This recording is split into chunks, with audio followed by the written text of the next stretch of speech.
Hello बच्चों, तो कैसे हो आप लोग। आज अपन पढ़ने वाले हैं class 10 science with Anil sir.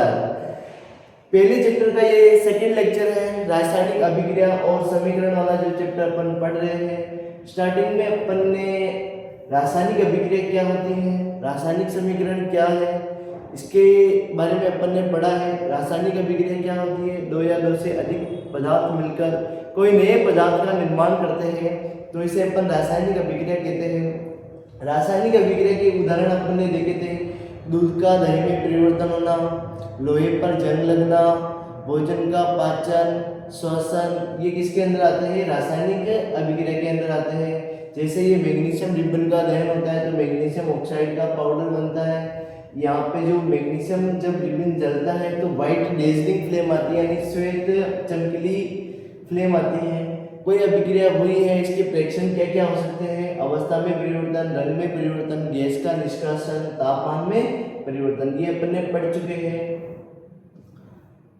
और किसी अभिक्रिया के अंदर जो LHS साइड में लिखे जाते हैं तो वह पदार्थ जो अभिक्रिया में भाग लेते हैं उन्हें अभिकारक बोलते हैं। तो ये दोनों तो अभिकारक होते हैं। और जो नया पदार्थ बनता है उसे क्या बोलेंगे अपन, प्रोडक्ट बोलेंगे या उत्पाद बोलेंगे। ये तीर का निशान ये बताता है कि अभिक्रिया संपन्न हुई है। फिर अपन देखते हैं रासायनिक समीकरण को संतुलित कैसे करते हैं। आज अपने को ये वाला टॉपिक पूरा कंप्लीट करना है कि रासायनिक अभिक्रिया की बैलेंसिंग कैसे करते हैं। तो इसके अंदर अपन बैलेंसिंग सीखने वाले हैं ना। तो बैलेंसिंग करने से पहले आपको रासायनिक समीकरण के कुछ महत्व होते हैं वो देख लो। रासायनिक समीकरण का संतुलन क्या है वो देख लो ना।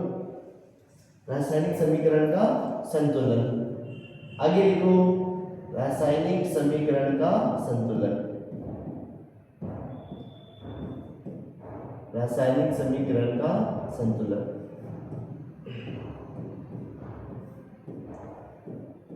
कोई अभिक्रिया रासायनिक रूप से संतुलित है तो इसके लिए क्या कंडीशन है वो देखने वाले हैं। रासायनिक समीकरण का संतुलन कब होगा, जब अभिकारक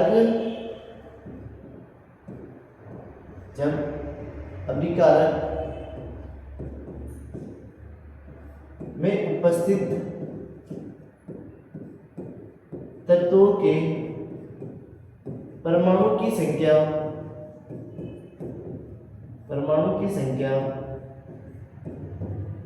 उत्पाद में उपस्थित तत्वों के परमाणु की संख्या के बराबर हो जाए, परमाणु की संख्या के बराबर हो जाए,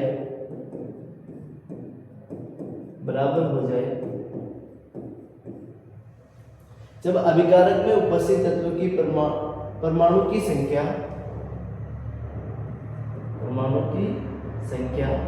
उत्पाद में उपस्थित तत्वों की परमाणु की संख्या के बराबर हो जाए तो इसे रासायनिक समीकरण का संतुलन कहते हैं। तो इसे रासायनिक समीकरण का संतुलन कहते हैं। तो इसे रासायनिक समीकरण का संतुलन कहते हैं, यानी बैलेंसिंग कहते हैं। ये अभी आपको बहुत ही इजीली समझ में आ जाएगी जब अपन एग्जांपल करेंगे। रासायनिक समीकरण का संतुलन कहते हैं। तो ये डेफिनेशन लिख लो फटाफट से।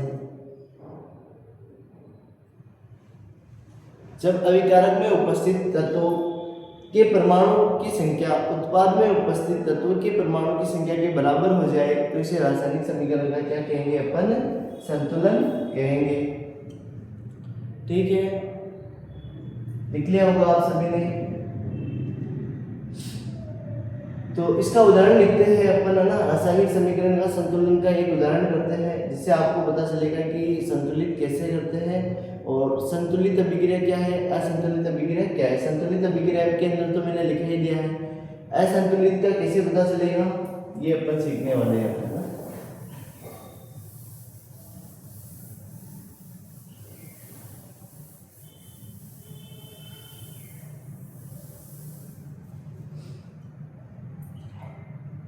एक उदाहरण लेने वाले हैं। पहले कुछ नोट और लिख लो ना।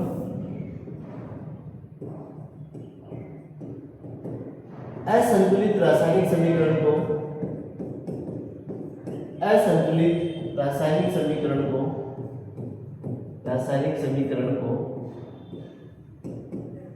कंकाली समीकरण कहते हैं। कंकाल नाम सुना है? कंकाल, कंकाल का मतलब जिस पर स्केलेटन है ना, स्केलेटन का मतलब जो संतुलित नहीं है, जिसका बैलेंस नहीं हुआ हो, उसे क्या बोलेंगे अपन? कंकाली समीकरण। तो असंतुलित रासायनिक समीकरण को कंकाली समीकरण कहते हैं। तो ये एक छोटी मोटी लाइन में क्वेश्चन आ जाता है कभी कभार, तो ध्यान रखना है। असंतुलित रासायनिक समीकरण को क्या बोलेंगे? कंकाली समीकरण। और समीकरण को संतुलित करने का मेथड क्या रहेगा यहाँ पे? Hit and trial method. कौन सा मेथड रहेगा? Hit and trial. तो रासायनिक समीकरण को संतुलित करने की विधि को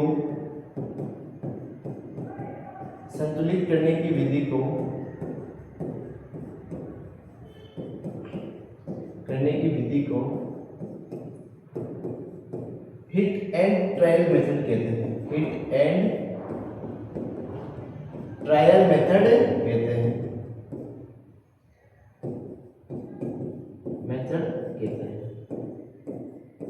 हिट एंड ट्रायल का मतलब तुम्हारी इच्छा हो, जैसे तुम्हें बस जैसे ही तुम कभी पजल सोल्व करते हो ना, वैसे ही इसको क्या करना है? सोल्व करना है। हिट एंड ट्रायल मेथड, तुम हिट लगाना है और ट्रायल करना है। ट्रायल करने से इसका क्या हो जाएगा? बैलेंस हो जाएगा। तो एक सिंपल सी विधि है हिट एंड ट्रायल विधि। तो सबका अपना अलग अलग मेथड है, अपने हिसाब से कर सकते हो इसको बैलेंस, है ना। तो रासायनिक समीकरण को संतुलित करने की विधि को क्या बोलेंगे अपन? हिट एंड ट्रायल मेथड बोलेंगे।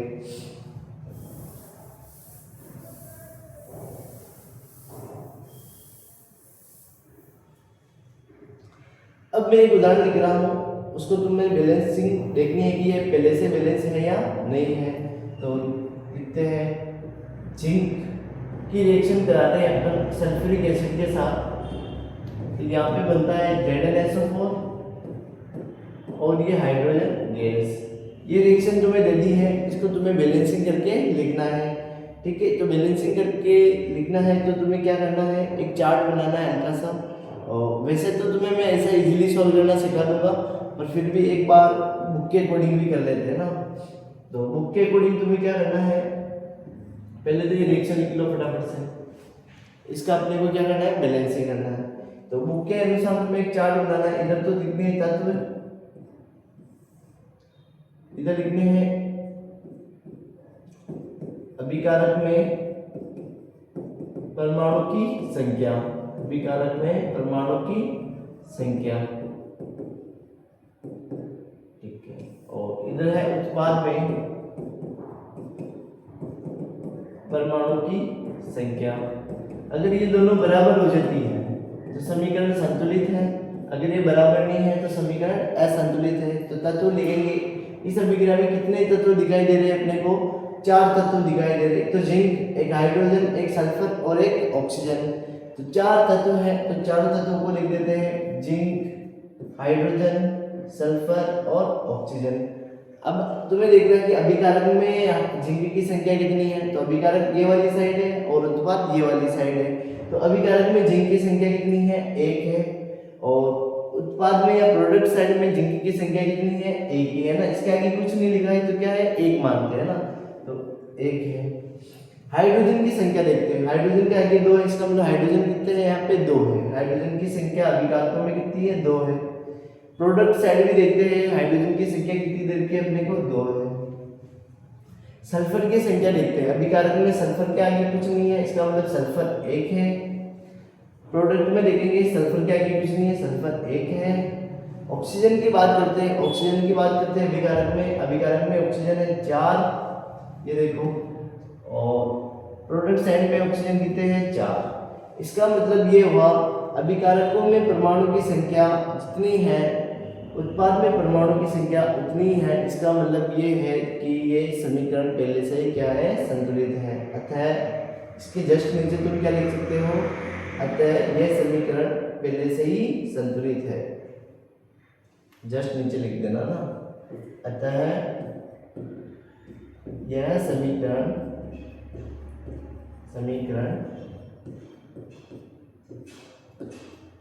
पहले से ही संतुलित है, पहले से ही संतुलित है।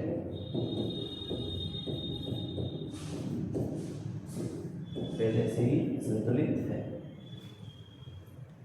ठीक है, तो आपको जरूर समझ में आया होगा ये टॉपिक। ठीक है, जल्दी से उतार लीजिए।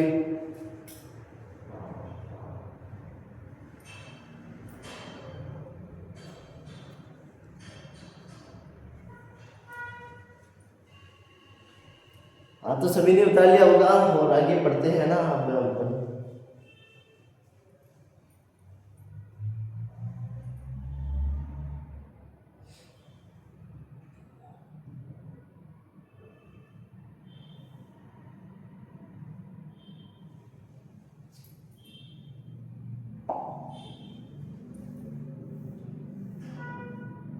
ऐसे में तुम्हें कुछ और एग्जांपल है जो बैलेंस करना सिखा रहा हूँ। देखो, ये तो जनरली अपन ने ऐसे क्या है, बाकी तुम नॉर्मली कर सकते हो ना, बैलेंसिंग कोई बड़ी बात नहीं है। अगर इसी रिएक्शन को तुम बिना कुछ लिखे ही अगर चेक करना चाहते हो कि ये बैलेंस है या नहीं, तो थोड़ा ध्यान से देखना ना।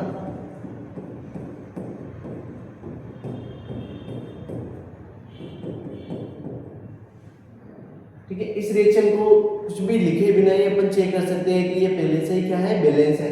तो तुम्हें क्या करना है, अभिकारक में जिंक की संख्या काउंट करनी है। तो अभिकारक में जिंक कितना है, 1 है। प्रोडक्ट साइड में जिंक कितना है, 1 है। अभिकारक में हाइड्रोजन कितने हैं, 2 है। प्रोडक्ट साइड में हाइड्रोजन कितने हैं, 2 है। अभिकारक साइड में सल्फर 1 है। प्रोडक्ट साइड में भी सल्फर कितना है, 1 है। अभिकारकों में ऑक्सीजन 4 है और प्रोडक्ट साइड में ऑक्सीजन कितना है, 4 है। इसका मतलब ये अभिक्रिया क्या है, पहले से ही बैलेंस है। तो अगर एमसीक्यू वाले क्वेश्चंस में ऐसे क्वेश्चंस आते हैं तो तुम इजीली सॉल्व कर सकते हो ना। और मैं तुम्हें बैलेंसिंग बहुत ही इजी वे में समझाने वाला हूँ ना। और इसका जो क्वेश्चन आता है वो 1 नंबर का आता है, तो तुम्हें डायरेक्ट बैलेंस करके लिखना होता है, कोई मेथड वगैरह लिखने की कोई जरूरत नहीं है। तो डायरेक्ट बैलेंसिंग करके आंसर लिखना है तुम्हें। तो फर्स्ट अपन स्टार्ट करते हैं, हाइड्रोजन, ऑक्सीजन, H2। इस रिएक्शन को तुम्हें बैलेंस करना है।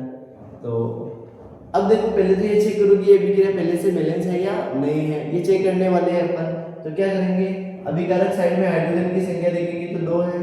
प्रोडक्ट साइड में भी हाइड्रोजन की संख्या कितनी है, 2 है। और ऑक्सीजन की संख्या देखते हैं, अभिकारक साइड में कितनी आ रही है, 2। और प्रोडक्ट साइड में ऑक्सीजन कितना आ रहा है, 1। इसका मतलब ये रिएक्शन क्या है, बैलेंस है, नहीं है, संतुलित नहीं है। अगर ये संतुलित नहीं है तो अपने को क्या करना है, संतुलित करना है। तो तुमने पजल सोल्व किए होंगे, तो तुम्हें इस साइड ऐसी संख्या से मल्टीप्लाई करना है जिससे इधर की साइड ऑक्सीजन कितना हो जाए, 2 हो जाए। तो तुम कभी भी ऐसा नहीं कर सकते हो कि इधर ऑक्सीजन 2 है तो तुम यहाँ पे 2 लगा दो। यहाँ पे 2 लगाने से ये H2 ना रहकर हाइड्रोजन पेरोक्साइड बन जाएगा। क्या बन जाएगा, ये हाइड्रोजन पेरोक्साइड, जो एक अलग यौगिक है। हाइड्रोजन पेरोक्साइड क्या है, एक अलग यौगिक है। तो तुम ऐसे कभी भी मल्टीप्लाई नहीं कर सकते हो ना, H2 को पीछे 2 मल्टीप्लाई नहीं कर सकते हो ऐसे, ये तुम्हें नहीं करना है। ठीक है,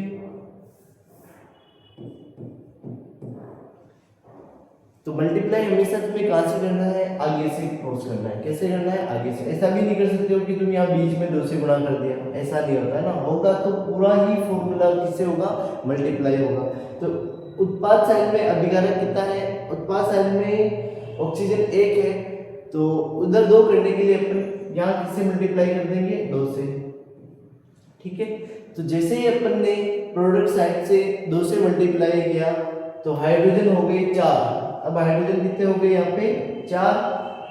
और अभिकारक साइड में हाइड्रोजन कितने हो गए, 2। और ऑक्सीजन की बात करते हैं अपन, ऑक्सीजन अभिकारक साइड भी 2 है और प्रोडक्ट साइड में कितना है, 2। अब ऑक्सीजन तो बैलेंस हो गया पर हाइड्रोजन वापस अनबैलेंस हो गया है। तो प्रोडक्ट साइड हाइड्रोजन 4 है और अभिकारक की साइड हाइड्रोजन कितने हैं, 2 है। तो इसको भी चार्ज करना है, तो 4 करने के लिए अपन क्या करेंगे, यहाँ से 2 से मल्टीप्लाई कर देंगे। तो अब अपनी अभिक्रिया क्या हो चुकी है, बैलेंस हो चुकी है। अब हाइड्रोजन भी 4 हो गया अभिकारक साइड में और प्रोडक्ट साइड में हाइड्रोजन कितना हो गया, 4। तो ये अभिक्रिया बैलेंस हो गई है। ऑक्सीजन भी 2 है, ऑक्सीजन भी 2। एक बार और तुम वापस रीचेक कर सकते हो। अब देखो हाइड्रोजन 2 है और आगे 2 हो रहा है, इसका मतलब हाइड्रोजन कितने हो गए, यहाँ पे 4 हाइड्रोजन है। यहाँ पे ऑक्सीजन कितने हैं, 2 है। यहाँ पे 2 आगे हो रहा है और 2 यहाँ पे, 2 × 2 क्या हो जाएगा, 4 हाइड्रोजन यहाँ पे 4 है। यहाँ पे ऑक्सीजन 1 है लेकिन आगे 2 लगा हुआ है, इसका मतलब ऑक्सीजन भी कितने हैं, 2 है। तो अब अपन चेक करते हैं, तो हाइड्रोजन 4 है, हाइड्रोजन 4 है, ऑक्सीजन 2 है, ऑक्सीजन 2 है। तो ये अभिक्रिया क्या हो चुकी है, बैलेंस हो चुकी है। ऐसे इजीली तुम्हें क्या करना है, बैलेंसिंग करनी है। हर एक रिएक्शन को थोड़ा सा माइंड लगाना है, थोड़ा सा दिमाग लगाना है, बस बिल्कुल सिंपल है ना, ठीक है। तो ये लिखना अभिक्रिया है ना।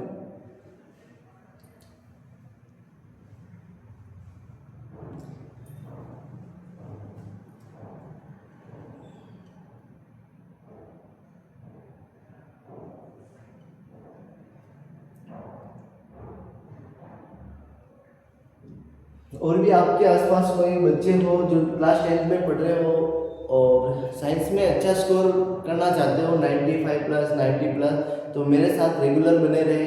मैं आपके लिए रेगुलर क्लासेस लेके आता हूँ और नोट्स भी लिखवा रहा हूँ। सबसे बड़ी बात है ना, नोट्स भी साथ में, यूट्यूब पे नोट्स लिखवाने वाले टीचर बहुत कम मिलेंगे। आपको साथ में नोट्स भी लिखवाए जा रहे हैं और बहुत ही अच्छी प्रिपरेशन करवाई जाएगी यहाँ पे साइंस विद अनिल सर के यहाँ।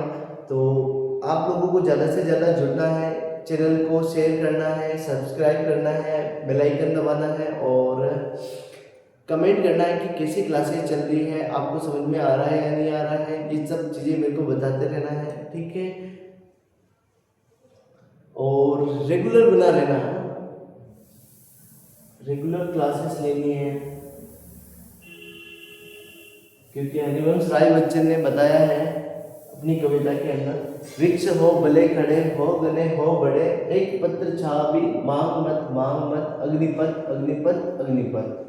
तो लाइफ में कई प्रॉब्लम में आते रहते हैं, कितनी भी बड़ी मुसीबतें क्यों नहीं हो, हमें किसी से एक पत्र छाया भी नहीं मांगनी, यानी किसी से थोड़ा सा भी अपने को कुछ मांगना नहीं है ना, लोगों से कि आप ये कर दो मेरे लिए, आप ये कर दो। किसी से मतलब पैसों की कमी आ रही है तो खुद सेल्फ बनने की कोशिश करो।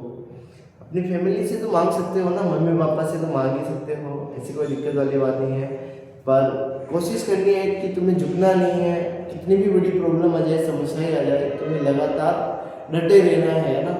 ऐसा नहीं है कि कोई काम आ गया है तो तुम क्लास नहीं ले रहे हो रेगुलर, कितना भी बड़ा मुश्किल काम आ जाए तुम्हें रेगुलर क्लासेस ज्वाइन करनी है और पढ़ना है,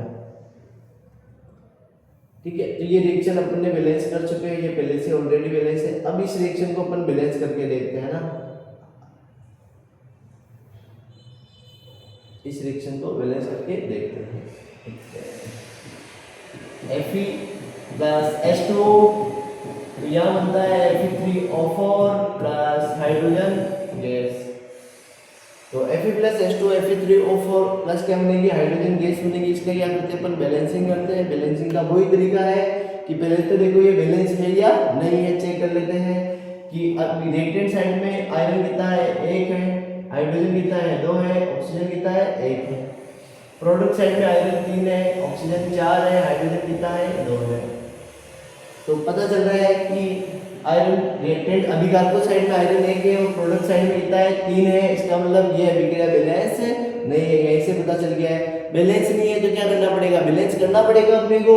देखो आयरन प्रोडक्ट साइड में आयरन 3 है, अभिकारक साइड में आयरन कितना है, 1 ही है। इसका मतलब अपन क्या कर सकते हैं, आयरन को किससे मल्टीप्लाई कर सकते हैं, 3 से मल्टीप्लाई कर सकते हैं। मैं कलर चेंज करके करता हूँ। तो आयरन को किससे मल्टीप्लाई कर दोगे तुम, 3 से मल्टीप्लाई कर दोगे, ठीक है। आयरन को 3 से मल्टीप्लाई कर दिया है तो अब अभिकारक साइड में भी आयरन कितना हो गया, 3, प्रोडक्ट साइड में भी आयरन कितना है, 3। तो इसका मतलब आयरन अभी क्या हो चुका है, बैलेंस हो चुका है, ठीक है। अब अपन चेक करते हैं हाइड्रोजन की बात करते हैं। तो अभिकारक साइड हाइड्रोजन 2 है, प्रोडक्ट साइड भी हाइड्रोजन 2 है। इसका मतलब हाइड्रोजन अभी बैलेंस नजर आ रहा है, कोई चेंज करने की जरूरत नहीं है। तो अगर अपन आगे देखते हैं तो